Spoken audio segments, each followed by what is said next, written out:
Hello, welcome to the second edition of our webinar series. We will begin in just a few minutes.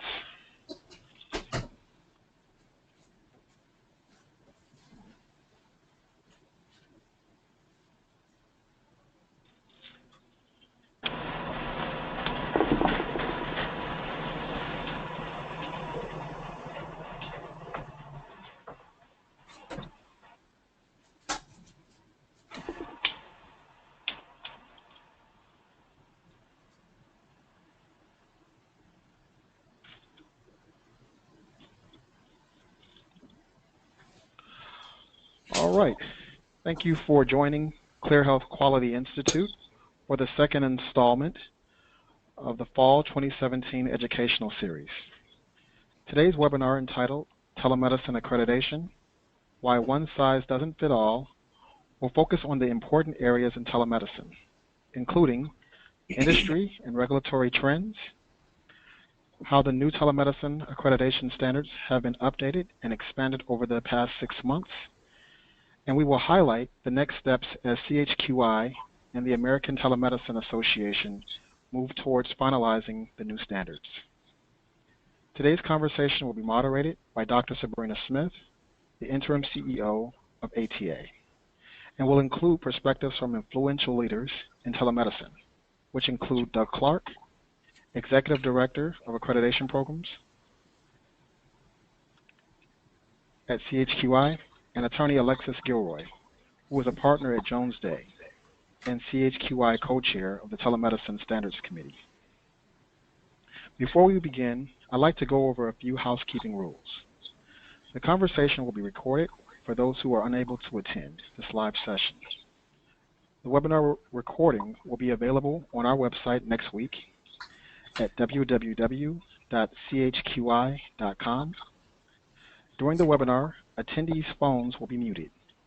Feel free to submit your comments or questions via the chat box on the lower right side of the webinar portal. Without further ado, I'd like to introduce Dr. Sabrina Smith.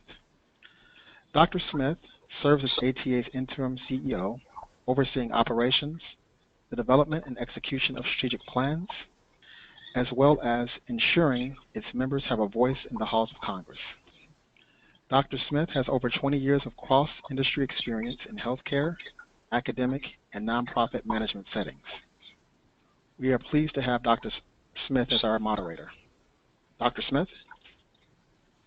Thank you, Tony, for the introduction. I would like to personally welcome everyone who is listening today to learn more about the strategic partnership between ATA and CHQI. The partnership is based on a mutual interest and commitment to ensuring that safe, quality telemedicine programs and services are available to patients seeking access to value-based care and requiring access to specialty care. As the interim CEO of ATA, I have a special interest in working with CHQI stakeholders to ensure the success of the telemedicine and accreditation program, both from the standpoint of leveraging synergies as well as expertise between the two organizations, and to scale the original ATA accreditation program to market.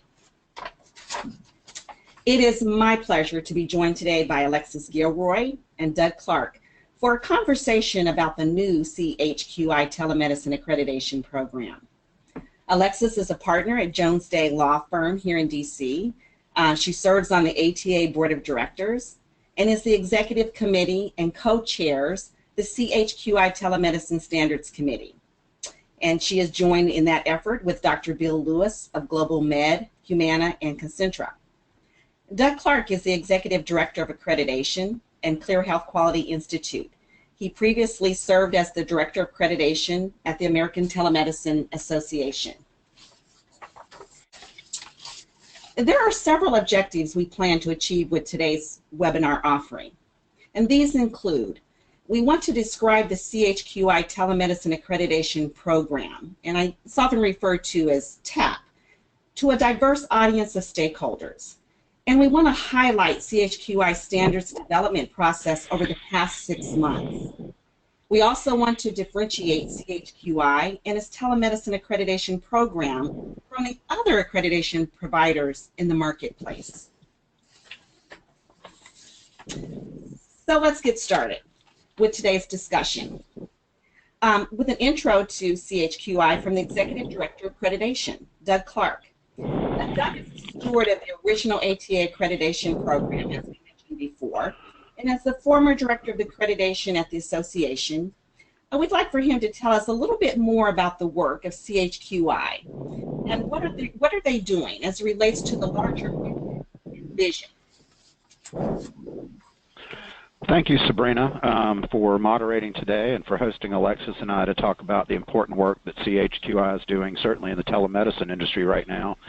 But I think on the much longer term, with an eye towards trying to improve quality assurance processes and potentially transform the model of healthcare accreditation as we know it. So I think there's a real opportunity as we look towards synergies and efficiencies between organizations, whether it be independent review organizations or those that seek recognition through their processes. So it was an exciting opportunity, certainly for me, to be asked to come over to CHQI with the ATA Online Patient Consultation Accreditation Program, which you started back in December of 2014, to provide some stewardship for that, but also as it relates to our overall mission at CHQI. And so we really are focused on trying to improve health insurance, provider systems of care. We are certainly focused on not just the terminology in today's landscape, but we are truly committed to helping advance value-based payment and delivery options. And certainly telemedicine, I think, is a hallmark, certainly within the healthcare industry today. And certainly we're seeing its growing relevance with each passing year. So certainly due to the work of the American Telemedicine Association, but I think also more importantly as well, or in partnership with you, those clinicians and other advocates and stakeholders that are certainly in the trenches getting the work done and advancing quality and excellence in care. So, you know, we are committed to accountability, integrity, and quality like most accreditors out there, but again, we really are trying to make sure we create a framework that has higher fidelity than maybe what we've seen previously in the marketplace, building on the foundation that ATA has created for telemedicine accreditation as one of the first telemedicine providers, at least as far as the digital age, beyond kind of more traditional or telephonic forms and internal forms that we've certainly grown accustomed to through the years. So. But I think we're doing really important work here, and it's great to have a strategic partner like ATA to be able to help provide that thought leadership and the expertise that we need to ensure that our programs and our services ultimately are going to meet the needs of those applicants and organizations certainly seeking recognition through our processes and ultimately wanting that seal of approval from the American Telemedicine Association through this process. So I hope that gives everybody kind of a 10,000-foot view of what we're trying to do here at CHQI. And again, it's been a pleasure working with so many telemedicine industry stakeholders during the standards review process that I know Alexis and I are both excited to talk about for the remainder of our time with everyone today. So thank you for the chance to be here and to speak about our work. Excellent. Thank you, Doug. There are several questions I'd like to explore with our panelists today related to the work of CHQI and the Telemedicine Standards Committee and its work to expand the scope of the ATA accreditation program. We'd like to know a little bit more about the milestones and timelines for relaunching the program in early 2018. So let me ask, why is it important to have an accreditation program for telemedicine providers, programs, and clinical services? Sabrina, this is Alexis. I'll start with my initial thoughts on that. And I think the key here is that if you start with the premise that what we're all after is really promoting safe and value-oriented services to patients, then if we are delivering those services using telehealth methods, we really wanted to create a program and a process that would bring together the right participants who would be able to inform what would a really thoughtful safe and value-oriented process and program, especially in the telemedicine space, where telemedicine itself can be a methodology that could be a provider-to-provider methodology or a direct-to-consumer methodology, and there's multiple versions of that within each of those two business cases. It was very important to have stakeholders that with long-standing experience, independence, who could be at the table, have open conversations about how that we would achieve those underlying goals. So that's sort of number one, is we brought together extremely diverse group of experienced folks with intentional knowledge about varied types of telemedicine models.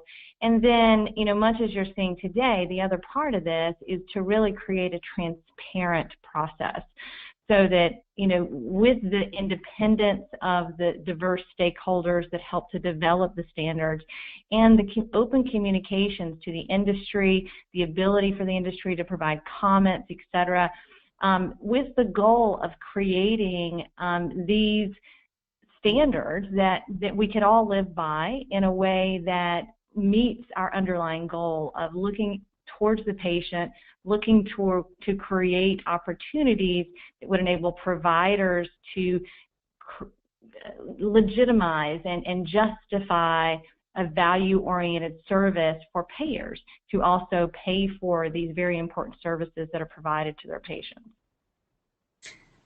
Thank you, Alexis. I couldn't agree with you more. But let's delve a little bit deeper. What sets this program apart from the other accreditation programs that are out there in the marketplace? Well, I think, and this is Doug, so again, I think that the thing that we're noticing as we're having these discussions, and the Standards Committee's now been meeting for the last 3.5 months, starting with leadership and then full committee.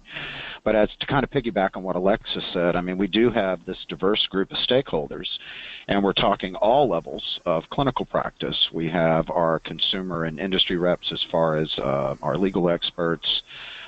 We have employers, we have manufacturers of technology platforms. I mean, we have payers on our committee. So we have the perspectives, I think, that are most important.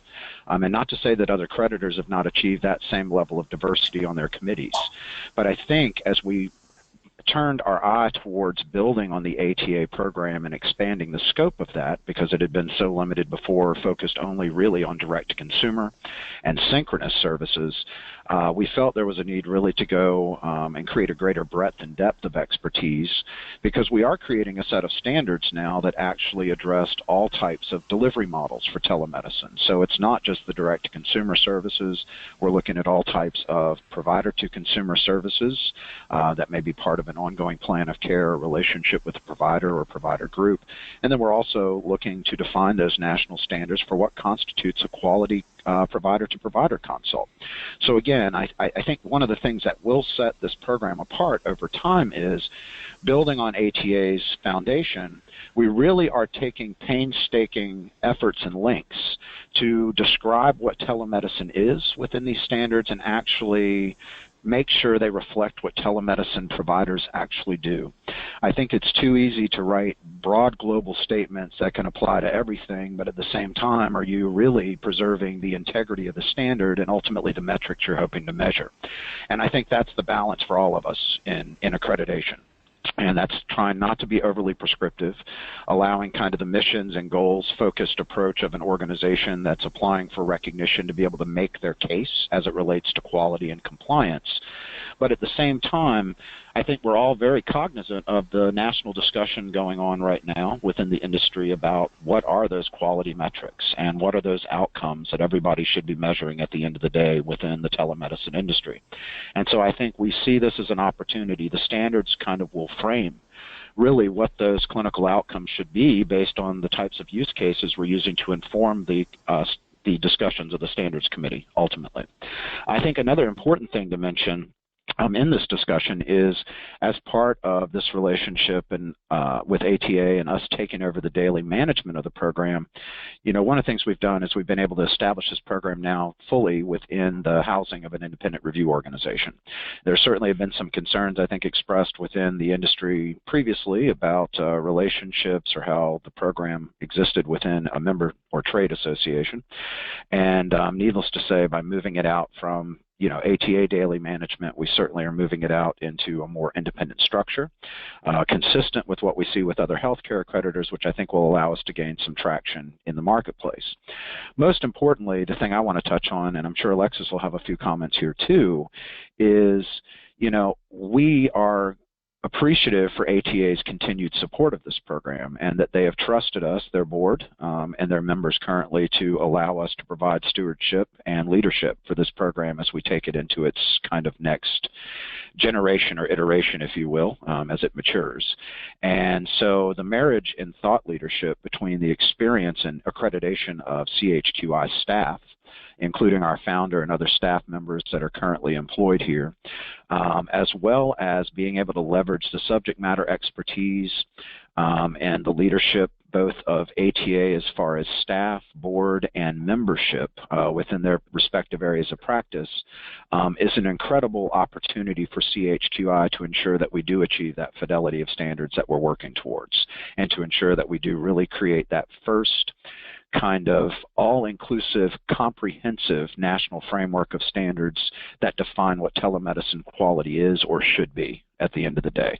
So that's why I think we really are committed to trying to develop a different product than we might currently see in the marketplace from other providers of recognition for telemedicine. And Doug, if I could perhaps offer a few finer points to just tease out some of the important thoughts you shared. One of the things that we've taken really great pains to incorporate as part of the process for the Standards Committee here, and I think this is an important thing to note for the audience as to how this program is really going to be different from other accreditation bodies out there, is it is intentionally very specific to telemedicine. As an example, some of the standards that relate to whether you have physician training programs, right? Well, we have had great conversations about how that professionals delivering services remotely using these different types of tools, whether that's a provider-to-provider model or a provider-to-consumer model, what types of training mechanics might the provider or the provider's organization need to think about in a different way to deliver those services via this telemedicine tool? Do they need to be trained in enabling that physician or consumer to self-assess? Do they need to understand how that consumer might view them or engage with them using this remote technology? Just some different, unique, sometimes practical, sometimes clinically oriented topics that I think are very specific to telemedicine. And I think that the ability to have the experts at the table who've done this for many years and have thought through already and learned the lessons of what works, what doesn't work, has been, is very important to creating standards that enable very safe and value-oriented care. But it also, from a practical perspective, for those who might want to investigate the accreditation, it's a wealth of learning just going through the process that any organization or healthcare provider who wants to advance their own telemedicine program, you would really be able to learn a lot by just going through the service. Maybe refine some of the ways that you already think about some of these topics, and just generate additional understanding and information about the various issues, like, for example, the training among many others. Boy, those are really good comments from the both of you, and you touch on some really good points. It's definitely a very dynamic and diverse field. Let's get a little bit granular, though. Can you describe the standards development process? Help us understand, what you went through. What are the steps? What are highlights, next steps? Where do we go from here? Well, I'll hop in first if that's okay, and then I'll have Alexis speak as one of the co-chairs and leadership for the committee. But we did have a charge back in May when we were assembling the committee, as we demonstrated on the previous slide, and really our goal was to put together a group of diverse stakeholders, focus first and foremost on patient safety, quality and excellence of service and services delivered, and basically looking to, as I said before, to build on the ATA Foundation for direct-to-consumer. And so we're now expanding in the provider-to-consumer and provider-to-provider telemedicine delivery models. And ultimately that committee is also reviewing process that will be associated as far as reviews of organizations and applications, and making recommendations as it relates to scope and other things. In 2017, when the committee first convened back in late July, early August, we certainly started working immediately to update and expand the telemedicine standards, which is the primary charge for the committee. I mean, they are to build on the foundation from ATA's online patient consultation program, moving from just consumer to provider, which was that original focus, and now including new standards for provider to consumer and provider to provider. And ultimately, we are scheduling an upcoming call for public comment that will be going out in early December. And we're also working to identify organizations currently as during that public comment period that will be beta testing that draft of standards that are out there. So we're following a fairly traditional type of standards development and revision process, if you will. But we do right now have 6 to 7, waiting on the 7th confirmation, but we have 6 confirmed organizations for beta testing right now across all different types of organizations. So not just necessarily an urgent care center, but a health system, but also an academic health science center. Also a large online network of providers doing one type of telemedicine's clinical service delivery. So and they also stretch across all 3 types of delivery models. So we're going to be able to get some feedback, I think that's important, that should help augment comments that we get from public stakeholders and the communities of practice within the telemedicine industry. So all of that is happening this year, and I'll have Alexis speak a little more. She certainly has I think alluded to the fact we've had some really great conversations around a lot of the standards here. And so we have been doing, as part of this process of updating and expanding, we've been doing a line-by-line review. We've been working from an initial kind of draft that was put together with experts in the field, building on the ATA program and process, and ultimately now working through that with all of our experts to refine, revise, add, delete as necessary. It's very iterative in that sense, and certainly we're looking forward to expanding that discussion with our publics to make sure we're getting that feedback as well. So in January of 2018, our plan is to review and have the standards reviewed and approved by the Standards Committee as well as by the CHQI Board of Directors, and then we'll be announcing a date to start accepting the first wave of applications in January. So we've been moving along pretty quickly, but this group of 15 has been very committed to making sure that we are able to get this program moving and back into the marketplace after this delay we've had during the transition from ATA over to CHQI. So, Alexis, I'm not sure if you had a few other things you wanted to add or not about your experience with the group, or even speak to really the kind of next point, which is really our vision for this program moving forward. So, the only other thing, Doug, it might be helpful, and I see we've mentioned it here to just help the audience understand the construct that we've been working in. So there are, and I'll start, and please fill in the gaps on the specifics, but essentially what we've been working toward as a committee is a set of core standards, right? This is something that we feel like, you know, understanding telemedicine, whether there is a legal topic, a training topic, kind of an underlying policy, an organizational structure, just to sort of check the box on the core elements that really any telehealth provider should have, you know, either thought through or had put in place already, and kind of check through those. Then the core elements of the standards then are built upon to enable a variety of different modules. And you know, you may have an organization that has both a provider to provider and a provider to consumer model that, they feel they would like to seek accreditation for both, or maybe only one, or maybe one this year, another one next year. I really like the flexibility that the structure is building. It also, as we're sort of seeing the industry at large, I think it's just obvious that many, this sort of follows the obvious growth in telehealth we saw, a decade ago and more in some cases, hospitals and health systems that developed provider-to-provider telehealth models and now are expanding upon that with provider-to-consumer methodologies. And so this just really enables this structure, enables organizations to be thoughtful about the type of accreditation that they want to seek.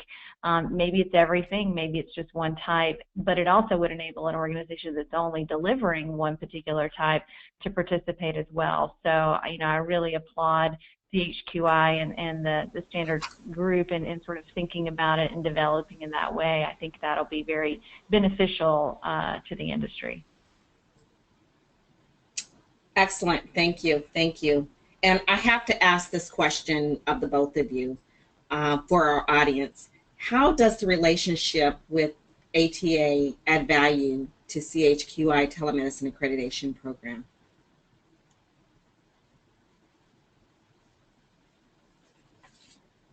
I'll give an initial thought on that one, Sabrina. It's obviously a great question, and very passionate about ATA, and I think ATA is a clear leader and has been for many, many years in the telemedicine space. I think it's that leadership and the leadership as it translates into experience and information, lessons learned, education, et cetera. Those resources are really what's being brought to bear with the standards. I think it's important that the standards have been developed in a very independent manner, apart from ATA.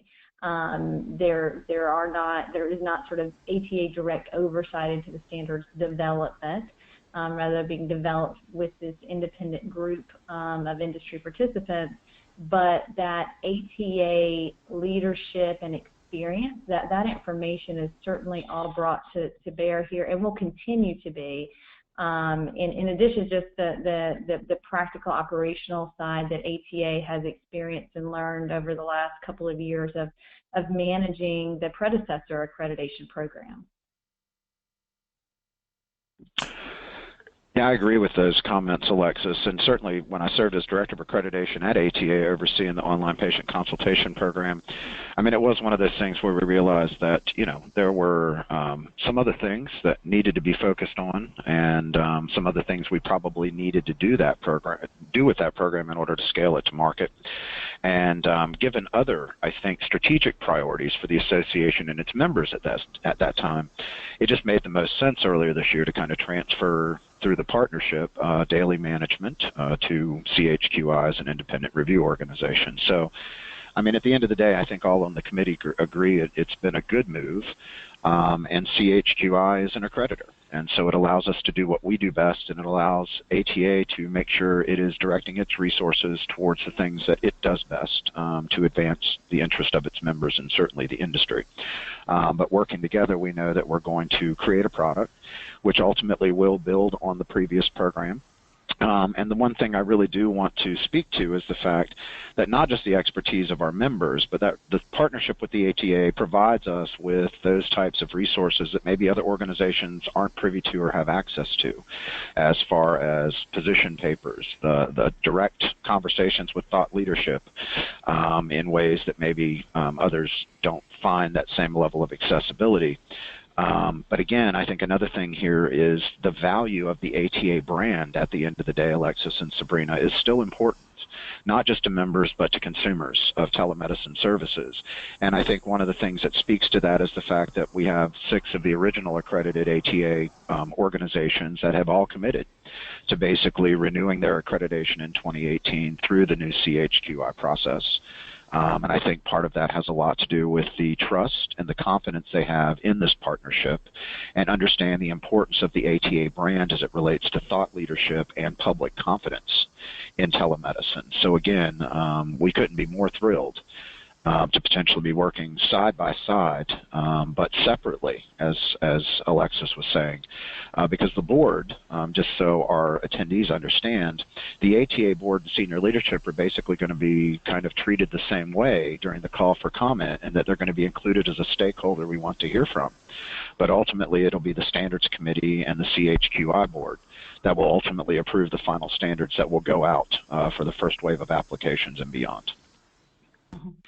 And Doug, one other thought on this, because I think it might be helpful and kind of give some thought to those in the audience who may want to think about this down the road, is that these standards will enable national organizations like ATA to have the information at their fingertips to demonstrate the value for payment.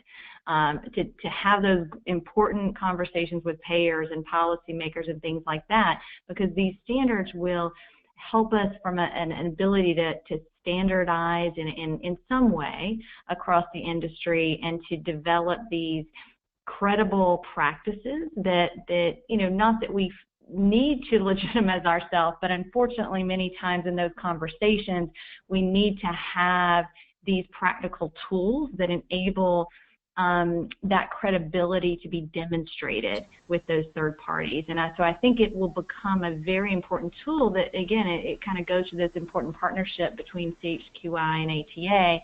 CHQI lends the independence and the transparency, which is so important in the development and the ongoing actual accreditation of organizations, but then that information can be a wonderful tool to facilitate a trade association like ATA in enabling it to move things forward to advance, things like reimbursement from private payers and other commercial and government payers as well, because we'll have the tools and information and credibility to increase stronger conversations that need to happen.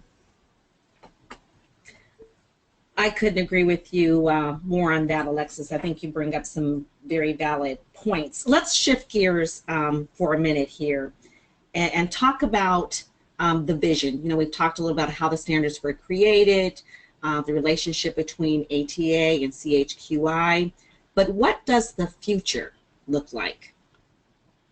Where are we going with all of this? So I'll hop in here first, if it's okay, and kind of piggyback on something that Alexis was talking to about having the information we need in those public policy and other discussions, nationally, state, and local levels, as well, to kind of, provide decision makers with the information they need to feel better about telemedicine, to adopt and implement telemedicine practices within their own organizations if it's something they're thinking about.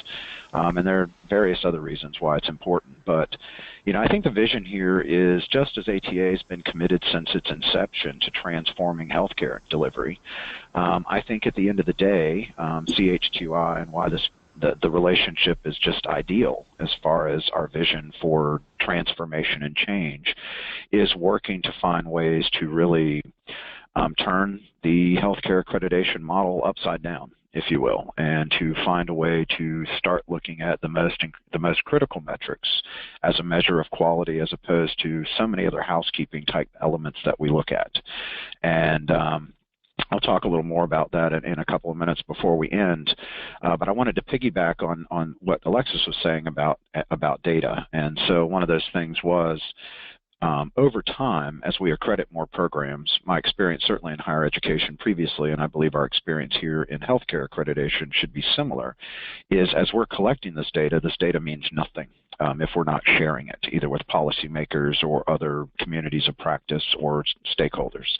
And so I think over time we want to find ways to take this data and create some benchmarking. Data that can be used by organizations maybe in the planning stages for telemedicine, look at it across all types of organizations, all types of delivery models. So basically we start to identify what that range of best and acceptable practice and outcomes will be at any point, depending, independent of the use case or independent of the type of organization or delivery model. So, I mean, I really do think that's where we're trying to get to at CHQI, working with ATA as, a large supporter of this process by providing us with that intellectual property as well as the expertise that we need. I think it's going to help us move that ball a lot quicker and allow us to kind of work side by side and transforming those processes which are so germane to the work that both organizations do. So that's kind of my initial thought. And then from an administrative standpoint, and I'll just speak to this, one of the biggest criticisms of accreditation, and I don't care what sector we talk about accreditation in, is typically just the burden, the administrative burden, the cost of personnel dedicated to the process, et cetera, et cetera.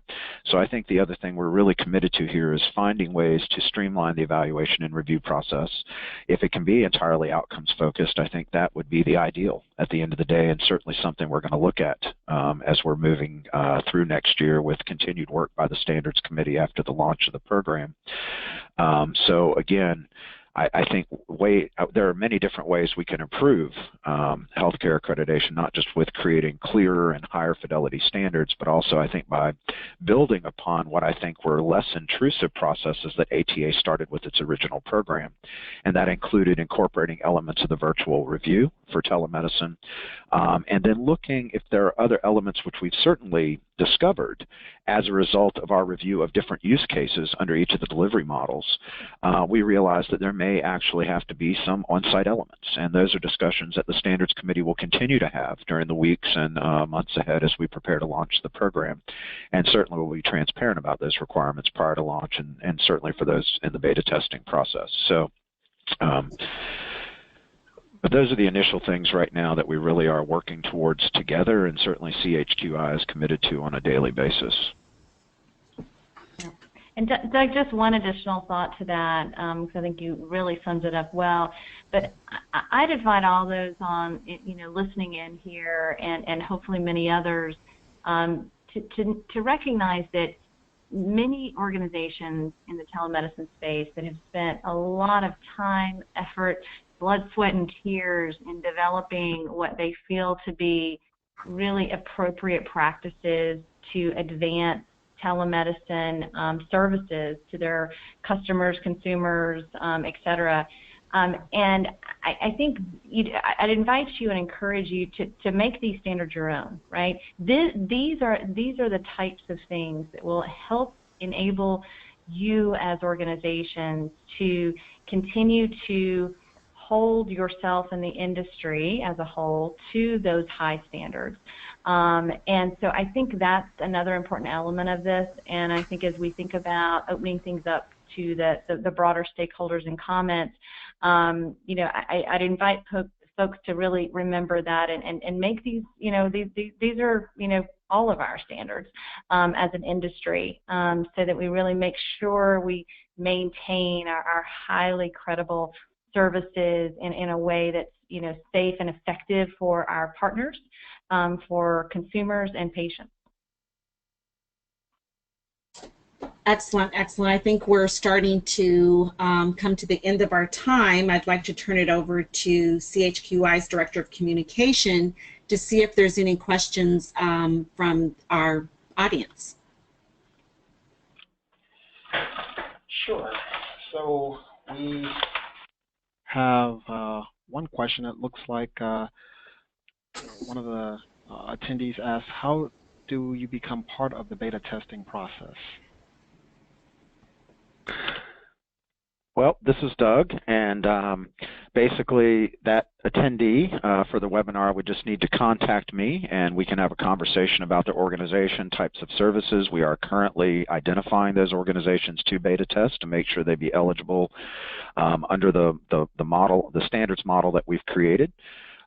So again, all they'd have to do is reach out to me directly at chqi.com. And then my contact information is readily available on the website too. So I'll be happy to speak with that individual about how their organization might participate in that process. Great. There were a few other questions that came through. What do you see as the biggest challenge for the new CHQI telemedicine accreditation program?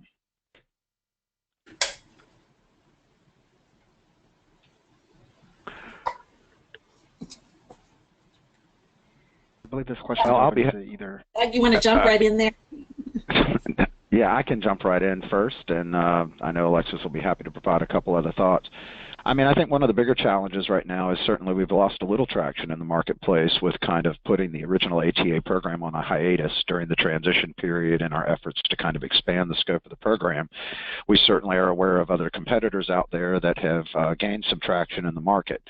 But again, we still feel at the end of the day that the biggest challenge for us probably is generating that awareness across the communities of practice and diverse stakeholders that we need for the support for this program over time, and whether that be a regulator, a payer, a provider, organization, making sure that there is an awareness about how this program is differentiated from others in the marketplace, and being able to make up that kind of what some may consider lost ground. But even based on our attendance here on the webinar today, I'm very hopeful certainly that that's not going to be an issue for the program, just given, like I said before, the fidelity of the standards and the kind of clarity of what organizations will be required to do in the process.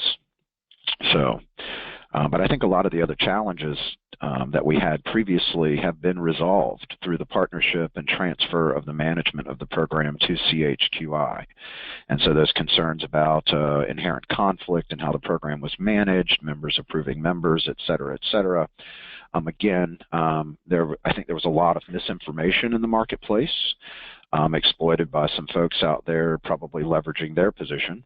But again, it's one of those things where I think there was a general lack of information and accurate information about how the program was managed at ATA. And I can tell you as the former director, we were completely siloed off from the board and senior leadership, and we took painstaking links at the request of prospective applicants, including one of the largest insurers in the world, to participate in the process. We took extra privacy and security measures as far as servers and red teaming the server as far as security. And so it is one of those things where we did go to great lengths. Only staff assigned to the program ever had access to any information submitted by an applicant organization, and I can tell you that's going to be no different here. ATA board, senior leadership, they'll have no reason, and they would never be provided or afforded access to anything related to an application that would be reviewed by our accreditation committee or ultimately be considered for recognition through our process. So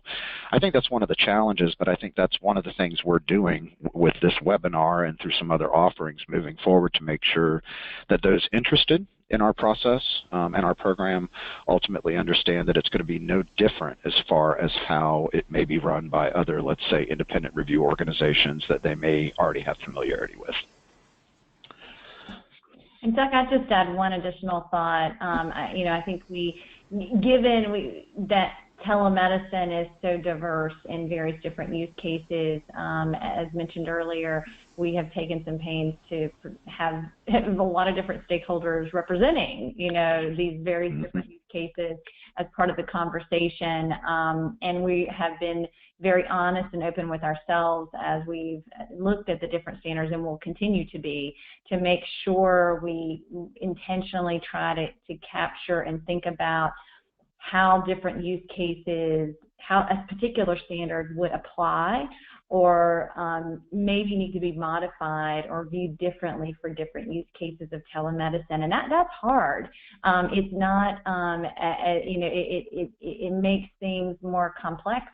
But I think it's, again, very important and distinguishes what this particular accreditation could be and mean to the industry versus a more simplistic approach.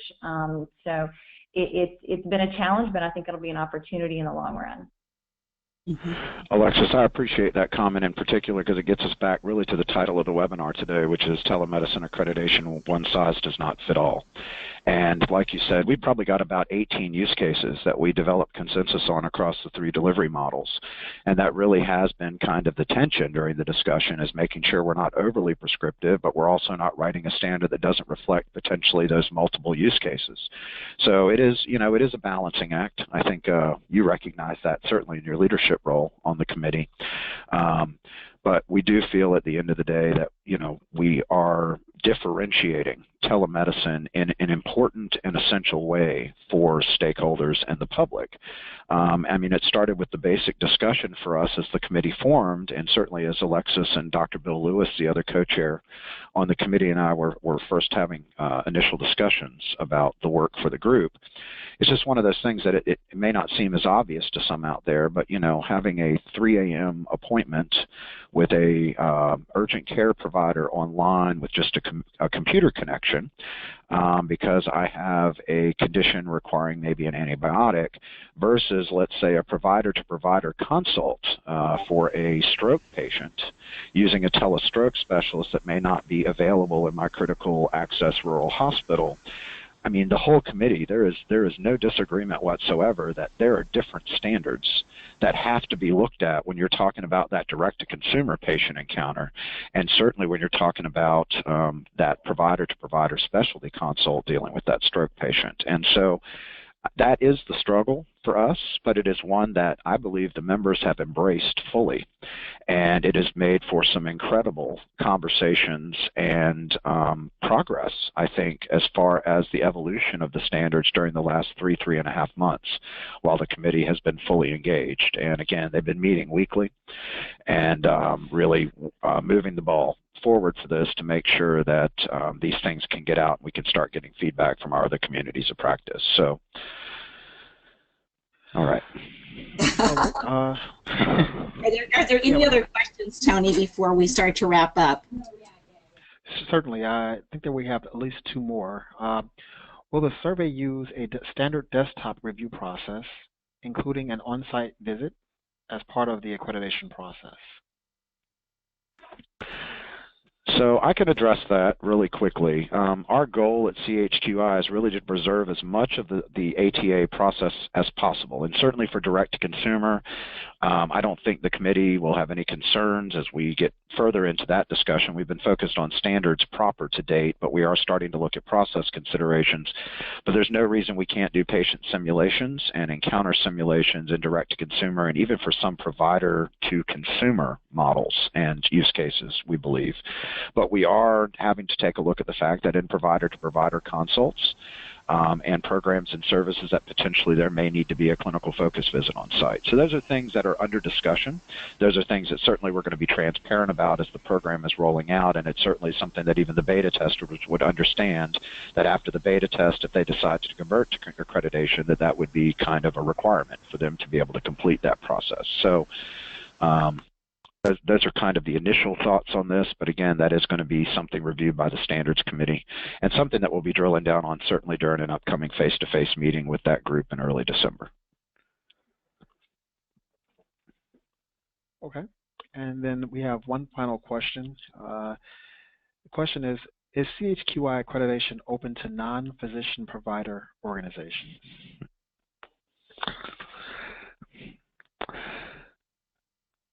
So I'll go ahead and speak to that. This was one of the big things we kind of struggled with, I think, in the original ATA program, and just the types of models that are out there. I will tell you that there are non-physician-based use cases that are included within the use cases being considered by the committee for its work. So if there's a question about whether or not your type of service or provider organization ultimately would be eligible, the easiest way to deal with that is to call me directly. Let's have a conversation about your organization, the types of services you provide, and I can pretty much let you know ultimately whether or not you'd be eligible at this point, or it's something that I can take back to the committee as we're working on standards and continuing to define the scope of the program and eligibility requirements to see whether or not there can be some sort of revision or addition ultimately to standards that could allow a different type of organization in. But I will tell you, as far as like provider to consumer, even some of the direct to consumer, there's nothing in the standards that says it has to be physician based, but certainly folks have to be qualified for their respective positions and the types of services that are being provided. So it's always best, I think, to check with staff first, as opposed to just kind of going full-blown into the process. But we're here to provide that guidance and certainly that assistance for, let's say, non-traditional or non-physician types of provider organizations. I mean, we got some extender groups out there that are doing like respiratory remotely, sleep studies remotely, things of that nature. As part of a P2C model, there's no reason that standards would not apply to those services, and those organizations would not necessarily be considered ineligible. In many cases, they may be. Great. Well, I'd like to thank you all for attending today's webinar, Telemedicine Accreditation, Why One Size Doesn't Fit All. We hope that this discussion provided insight into the exciting and highly anticipated accreditation program. In the coming weeks, we will provide you with important updates regarding this new program. As a reminder, the recording of this webinar should be available on our website early next week, and that is www.chqi.com. And you can listen to CHQI's webinar recordings discussing the new Parity Accreditation Program, which took place last week. Look forward to having you visit us next week, early December, for our third installment of the Fall Educational Series. Thank you. Have a great day. Thank you, Tony. I would like to take this time just to thank Alexis and Doug for their time and contributions today. It was a very fruitful discussion. I would also like to thank all of our attendees who both attended and participated on the webinar today. Again, I think if you want to ensure that you are building a quality program, it may take a little bit of effort to go through the process, but I think that it will be well worth it for our patients. If you need more information, please don't hesitate to reach out to the CHQI staff. And for additional information, you can also visit them on their website at www.chqi.com. Thank you.